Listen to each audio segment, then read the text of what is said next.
is backing them and operates day in, day out to destabilize the Middle East and the region, is playing with fire. And I want to make clear, we are not looking for a confrontation in our northern border or with anyone else. We are focused on destroying Hamas infrastructure and bringing our citizens back home. But if Hezbollah will drag us into war, it should be clear that Lebanon will pay the price. Lebanon cannot be a sovereign member of the international community, its citizens carrying a Lebanese passport, but when it comes to attacking Israel, they're not responsible. We don't see it that way, none whatsoever. And by international law, we have the full right to defend ourselves. And finally, Mr. President, like you, we're extremely worried and disturbed as to the immense rise of anti-Semitism around the world, also in your country. We care for our brothers and sisters of Jewish communities all over the world for their well-being and safety, and I think the international community must take strong actions to protect the Jewish citizens all over the world. Thank you for coming to Israel and sharing your support with us. Please, Mr. President. Thank you, Mr. President. Thank you for your word. Let me tell you that if I'm here with my delegation, it's indeed first to express our support and solidarity and share your pain. What happened 7th of October is an awful terrorist attack against your people, your nation. It's right. And it was an immense shock for the whole planet, especially in France.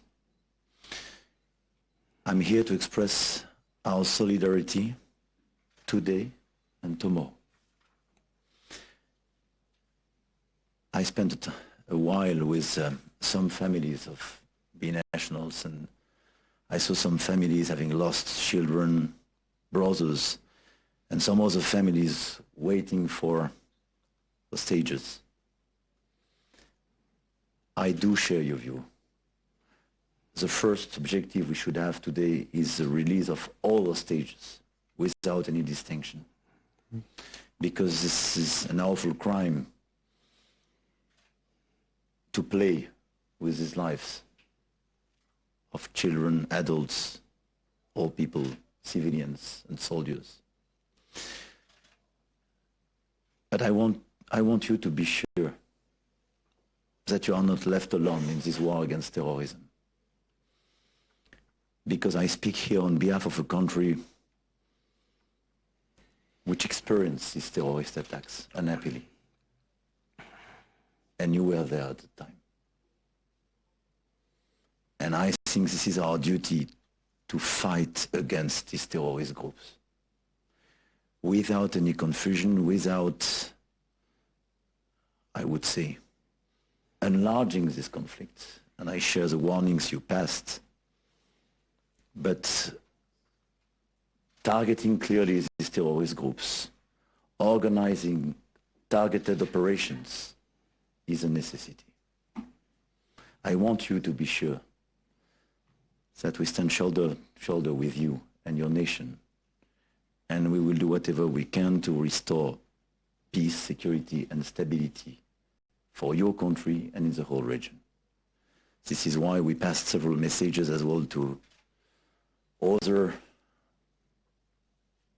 potential terrorist groups targeting or wanting to join this operation. And clearly we want Hezbollah. We passed very clear messages. And we start discussing together. We will discuss now. I will discuss with Prime Minister Netanyahu. We have a lot of things to do together.